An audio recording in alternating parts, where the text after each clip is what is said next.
somaliland sida inta badan waxa dhaamar bay qaldan dawladda bay qaldan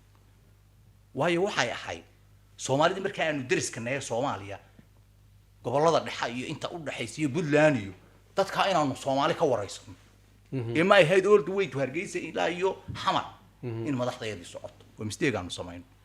Soomaaliya meel calan laga taagay waxa uu horeysay dad xor la siiyay oo Soomaaliyeedna Somaliland ba u horeysay laakiin wuxuunan Axmed Qeyri karin intaasuna Qeyri karin waa ta keentay lambarkii uu raacay Axmed waa ta keentay Muuse 20 kilomitir Itoobiya ka kireeyay aniguna Turkibaans Axmed wuxuu kalaam gareeyay inuu Somaliland iyo Soomaaliya maamul laakiin wuxuuna Qeyri karin in Somaliland ma samayn karo imka waa Soomaaliya intuu calanka soo qaaday inuu yiraahdo Somaliland